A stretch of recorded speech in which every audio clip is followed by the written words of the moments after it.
On the Geometry tab, click the Bar Group button. Click with the left mouse button the New Group button. Enter the name Columns. Click New Group again. We give the name Beams.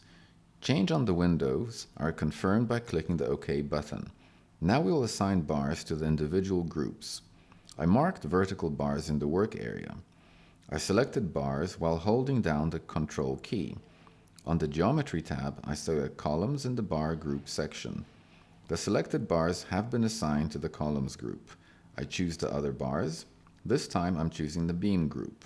New groups have been appeared in the project window. I select the names of the group added, and the appropriate bars are automatically selected in the program workspace.